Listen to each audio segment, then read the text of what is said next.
Hello दोस्तों, आपका स्वागत है हमारे चैनल एजुकेशनल क्रांति में। आज 17 जून है और 17 जून के करंट अफेयर की ओर चलेंगे। इससे पहले कुछ मोटिवेशनल क्वेट की ओर चलते हैं। सोचने से कहाँ मिलते हैं तमन्नाओं के शहर, चलना भी ज़रूरी है मंजिल पाने के लिए। तो आप यदि रुक गए हैं तो आप चलना शुरू कर दीजिए, नहीं तो आपको मंजिल नहीं मिल पाएगी। इसी के साथ अब चलते हैं करंट अफेयर की ओर। पहले कुछ कल का करंट अफेयर रिवाइंड कर लेते हैं। फिलीपींस में भारत का नया राजदूत किसे बनाया गया? और यह बनाया गया शंभू एस कुमारन जी को भारत का नया राजदूत बनाया गया है फिलीपींस में। ग्लोबल बिंडर डे मनाया गया 15 जून को। 15 जून को ग्लोबल बिंडर डे मनाया गया और इसी के साथ ही जो है वर्ल्ड एब्यूज अवेयरनेस डे भी मनाया गया था। बिहारी खादी के ब्रांड एम्बेसडर बनाए गए और यह बनाए गए पंकज त्रिपाठी, जो कि एक अभिनेता हैं। मोहम्मद नसीम जी का निधन हो गया था और यह एक राजनेता हैं, बांग्लादेश के राजनेता हैं, स्वास्थ्य मंत्री भी रहे हैं वहाँ पूर्व में। अब चलते हैं आगे के क्वेश्चन की ओर। यूटीआई म्यूचुअल फंड के नए सीईओ किसे बनाया गया? और यह बनाया गया इम्ताजुर रहमान जी को। सुरक्षा बलों की वर्दी में को सैनिटाइज करने के लिए जर्मी क्लीन नाम से सैनिटाइज चैम्बर बनाया गया और यह किसके द्वारा बनाया गया? यह बनाया गया डीआरडीओ द्वारा। हाल ही में किस राज्य की नदी में 500 साल पुराना मंदिर मिला है? और यह मिला है उड़ीसा में। कल का हमारा प्रश्न था मोनिका मोहता जी, इनको किस देश में भारत का राजदूत बनाया गया है? और यह बनाया गया है स्विट्जरलैंड में। इसका जवाब दिया हमें राम गोपाल जी ने। नियमित हमारे साथ बने हुए हैं और ऐसे ही नियमित बने रहे हैं। अब चलते हैं आज के क्वेश्चन की ओर। आज का पहला क्वेश्चन रहा, अमेरिका सैन्य अकादमी में स्नातक की उपाधि पाने वाली पहली पर्यवेक्षक सिख महिला कौन बन गई? और यह बनी है अनमोल नारंग। वाकई में अनमोल है, तभी ये पहली सिख महिला बन गई हैं। इनका जन्म जो है रोजवेल जॉर्जिया, अमेरिका के रोजवेल जॉर्जिया में हुआ है और यह भारतीय मूल की सिख हैं और पहली तैनाती इनकी जो है जापान में होगी। अब तक कोई भी गैर अमेरिकी महिला इतना बड़ा पद हासिल नहीं कर पाई थी और जो इन्होंने किया है। अब अमेरिका की बात हुई तो अमेरिका में ही है नासा। और नासा के द्वारा क्या किया गया? नासा के द्वारा जो है कोल्ड एटम लैब है इनकी, जो कि अंतरिक्ष में है, अंतर्राष्ट्रीय अंतरिक्ष स्टेशन है, वहाँ पर कोल्ड एटम लैब है। यहाँ पर इन्होंने जो है पदार्थ की 5वीं अवस्था अर्थात बोस आइंस्टीन कंडेंसेशन का उत्पादन किया है।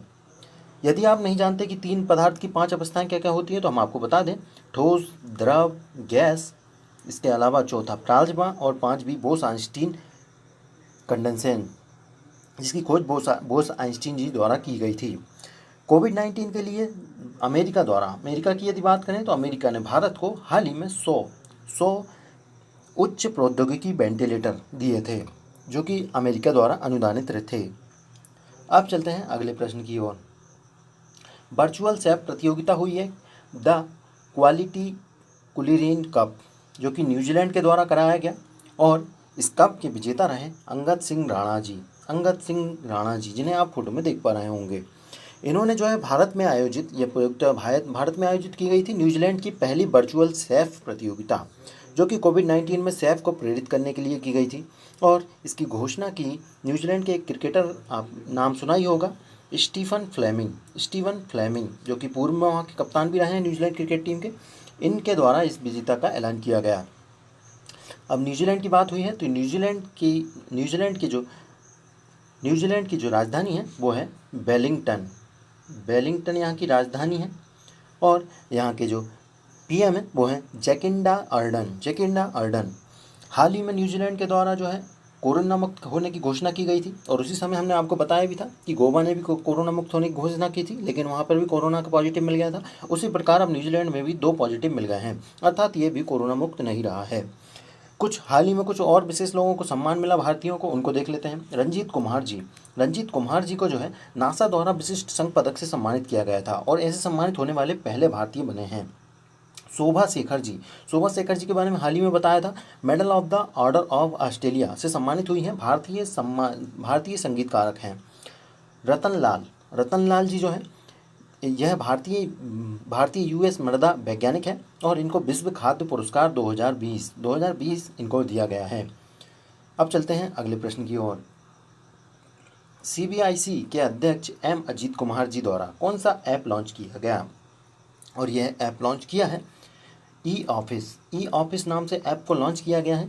भारत सरकार के राष्ट्रीय ई गवर्नेंस के तहत एक मिशन मोड प्रोजेक्ट है। इसके तहत जो डिजिटल करना है सब कुछ, तो उसके तहत इसको लॉन्च किया गया है। इसका विकास किसने किया? इसका विकास किया एनआईसी, राष्ट्रीय सूचना विज्ञान केंद्र द्वारा इसे विकसित किया गया है। और सीबीआईसी का फुल फॉर्म जान लेते हैं। Central board of indirect taxes and customs, यह इसका फुल फॉर्म होता है। अब हाल ही में कुछ और ऐप लॉन्च किए गए, उनको देख लेते हैं। ऑर्डर मी ऐप। ऑर्डर मी ऐप के बारे में एक अनोखा तथ्य ये है, आपको ऑर्डर का दिख रहा हो ओ और एम का मी का दिख रहा होगा एम, ये बनता है ओम। ओम शांति सूचक शब्द है हिंदी धार्मिकता में। और इस ऐप को लॉन्च किया है पतंजलि ने, और इस प्रकार से इसका नाम रखा गया है। और इस पतंजलि ने इस ऐप को लॉन्च किया है ऑनलाइन डिलीवरी के लिए। कैचअप ऐप लॉन्च किया है फेसबुक द्वारा, जो कि कॉलिंग ऐप है। कॉलिंग की जा सकती है इसके एक साथ 8 लोगों को। ई कार्यालय ऐप आपके सीआईएसएफ द्वारा लॉन्च किया गया था, जिसके अंतर्गत जो है अब कार्यालय का कार्य ऐप के द्वारा किया जाएगा। अब चलते हैं अगले प्रश्न की ओर। इंटरनेशनल डे ऑफ फैमिली रेमिस्ट्रेंस कब मनाया गया? और इसे मनाया गया है 16 जून को। 16 जून को इस दिवस को मनाया गया। और इस दिवस को जो है परिवार के सदस्यों को जीवन को बेहतर बनाने के लिए, जो व्यक्ति विदेशों में रहकर अपने परिवार के सामाजिक और आर्थिक स्थिति को बेहतर करना चाह रहे हैं, उनके लिए इस दिवस को मनाया गया है। इस दिवस की थीम जो थी वो थी building resilience in time of crisis. और हाल ही में कुछ और दिवस मनाए गए, इनको देख लेते हैं। इन 15 जून को आपका मनाया गया है वर्ल्ड विंड डे, और साथ ही world abuse awareness day. Abuse awareness day जो है बुजुर्गों पर अत्याचार जो होते हैं उनके लिए मनाया जाता है। और साथ ही जो है 14 जून को आपका मनाया गया है विश्व रक्तदाता दिवस, जिसकी थीम थी सेफ ब्लड सेफ लाइफ। 13 जून को आपका मनाया गया है अंतर्राष्ट्रीय एल्बिनिज्म जागरूकता दिवस, जो कि एक दुर्लभ बीमारी है। इसके लिए ये दिवस जागरूकता के लिए मनाया जाता है। और आपको बता दें, international day of family restaurants की शुरुआत जो है 2015 से हुई थी। इस दिवस को मनाना जो है 2015 से किया था। अब चलते हैं अगले प्रश्न की ओर। हाल ही में कौन सा देश global partnership on artificial intelligence अर्थात GPAI में शामिल हुआ है? और यह शामिल हुआ है अपना ही देश भारत इसमें शामिल हो गया है। और यह बतौर इसके संस्थापक सदस्य के रूप में शामिल हुआ है। इस संगठन में जो है ब्रिटेन है, UN है, यूनाइटेड किंगडम है, UN है, और USA भी है, और ऐसे ही कई बड़े देश हैं। ऑस्ट्रेलिया भी इसमें शामिल है। और साथ ही इसको बनाया गया आर्टिफिशियल इंटेलिजेंस के विकास में जिम्मेदार पहली अंतर्राष्ट्रीय पहल है इस प्रकार की। कोविड-19 के लिए फ़िलहाल जो AI का इस्तेमाल किस प्रकार से कर सकते हैं, इसके बारे में इस पर चर्चा की जाएगी। और साथ ही जो है मल्टी लोकेशन क्लेम्स सेटलमेंट सुविधा यह शुरू की है आपके EPFO अर्थात कर्मचारी भविष्य निधि संगठन द्वारा। इसके द्वारा जो है पेंशन और आपके भविष्य निधि से संबंधित जो भी मामले हैं उनको ऑनलाइन निपटान किया जाएगा। इंडियन गैस एक्सचेंज प्लेटफॉर्म भी लॉन्च किया गया है। यह लॉन्च किया है आपके धर्मेंद्र प्रधान जी द्वारा, जो कि पेट्रोलियम मंत्री हैं। और बाजार में जो है सहभागियों के अनुबंधों में व्यापार के लिए समक्ष के लिए इसे बनाया गया है। और वेब आधारित प्लेटफॉर्म है, ये वेब आधारित प्लेटफॉर्म है। अब चलते हैं अगले प्रश्न की ओर। इंस्टा फ्लैक्सी केस नाम की एक सुविधा है, और इसे किस बैंक द्वारा शुरू की गई? इसे शुरू की गई है ICICI बैंक द्वारा।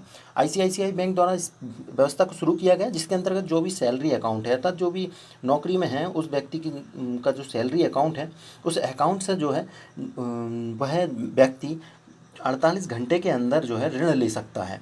उसको ऋण जो है 48 घंटे के अंदर दे दिया जाएगा, और वो भी बिना बैंक जाए, अर्थात ऑनलाइन। आप ऑनलाइन ही इस ऋण के लिए आवेदन कर सकते हैं। अब ICICI की बात हुई है, तो ICICI की स्थापना जो है 1994 में हुई, और इसका मुख्यालय मुंबई में है सभी बैंकों की तरह। और इसके CEO है वर्तमान में संदीप बख्शी। अब चलते हैं अगले प्रश्न की ओर। इससे पहले कुछ और बता दें आपको। सुरक्षा सैलरी अकाउंट नाम की भी जो है एक प्लेटफॉर्म लॉन्च किया है, और यह लॉन्च किया है एयरटेल पेमेंट्स बैंक और MSME ने मिलकर। इन दोनों ने मिलकर इस प्लेटफॉर्म को लॉन्च किया है। अब चलते हैं अगले प्रश्न की ओर। हीरा सिंह राणा। हीरा सिंह राणा कौन थे जिनका हाल ही में निधन हो गया? और यह एक उत्तराखंड से आते हैं और उत्तराखंड के लोक गायक हैं। उत्तराखंड के लोक गायक हैं। इनको सन 2020 में जो है भारत संगीत नाटक अकादमी ने उन्हें अकादमी सलाहकार भी बनाया था, अकादमी सलाहकार नियुक्त किया था। बिल्कुल सामान्य थे। और साथ ही कुछ और प्रतिष्ठित हस्तियों का निधन हुआ है, उनके बारे में जान लेते हैं। मैट पूरे जी का भी हाल ही में निधन हुआ है, जो कि पूर्व न्यूजीलैंड के क्रिकेटर थे और इनकी उम्र 90 साल में थी। 90 साल में इनका निधन हुआ है और इन्होंने 1953 से 1956 के बीच न्यूजीलैंड को क्रिकेट खेली थी। माधवराव पाटिल जी, यह पूर्व लोकसभा सांसद हैं और आपके जनलक्ष्मी सहकारी बैंक के संस्थापक भी रहे थे, जो कि 1976 में इसकी संस्थापक रही थी। और 80 साल की उम्र में इनका हाल ही में निधन हुआ है। और इन्होंने जो है 1998 में आपके नासिक में कांग्रेस से लोकसभा सांसद बने थे। 1999 में फिर इन्होंने जो है कांग्रेस पार्टी बदलकर राष्ट्रीय कांग्रेस में शामिल हो गए थे, राष्ट्रवादी कांग्रेस में शामिल हो गए थे। अब चलते हैं अन्य जानकारियों की ओर। कुछ महत्वपूर्ण जानकारियों की ओर ले चलें तो इसमें आपको बताएं कि अमेरिका में जो है दूसरी सबसे ऊंची मूर्ति भगवान हनुमान की स्थापित की गई है हाल ही में। इस मूर्ति के बारे में बताएं तो इसकी ऊंचाई जो है आपकी 25 फीट है। 25 फीट ऊंची ये मूर्ति है और अमेरिका की दूसरी सबसे ऊंची मूर्ति है। हैदराबाद में समुद्र के द्वारा न्यूयॉर्क से पहुंचाया गया है और किसी भी हिंदू भगवान की सबसे ऊंची मूर्ति है। अगर हिंदू भगवान की बात करें अमेरिका में तो सबसे ऊंची पहले नंबर पे आ गई और दूसरी हो गई ऊंची मूर्तियों के मामले में किसी भी हिंदू भगवान की सबसे ऊंची मूर्ति हो गई। और तेलंगाना में इसको बनाया गया है। इस मूर्ति का निर्माण जो है तेलंगाना में किया गया है। अब अगले फैक्ट को जान लेते हैं। आर्थिक रूप से कमज़ोर वर्गों को 10% आरक्षण देगी। अब केंद्र सरकार ने तो EWS के माध्यम से देने का व्यवस्था की थी, लेकिन अब यह सिक्किम राज्य भी ऐसी व्यवस्था करने जा रहा है जिसमें कुछ नियमावली बनाएगा, जो कि कमज़ोर वर्गों के लिए एक नियमावली होगी। इस नियमावली के अंतर्गत जो भी व्यक्ति आएगा उसको आरक्षण मिलेगा, लेकिन इसमें जो है SC ST या OBC का व्यक्ति ना हो। इनके अलावा जो भी व्यक्ति होगा और कमज़ोर वर्ग का होगा तो उसको जो है आरक्षण दिया जाएगा। चेन्नई ने जो है पूर्ण लॉकडाउन की घोषणा कर दी है। जैसे कि आप जानते ही होंगे कि कोरोना वायरस बढ़ रहा है, तो इसके कारण इन्होंने ये निर्णय लिया है, जिसको जो है जून के आखिरी तक 30 जून तक इसको लागू कर दिया है। इसके अंतर्गत जो है जिस क्षेत्र में पूर्ण लॉकडाउन रहेगा उस क्षेत्र में राशन कार्ड धारकों को 1000 रुपये की राशि भी दी जाएगी और अनुदान की घोषणा की है 1000 रुपये की। अब चलते हैं आज के प्रश्न की ओर। आज का हमारा प्रश्न रहा, कैचअप मोबाइल ऐप किसके द्वारा लॉन्च किया गया? यदि आप आंसर जानते हैं तो आप हमें कमेंट करें और पहले कमेंट जो करेगा उसका नाम हम अगले वीडियो में ज़रूर लेंगे।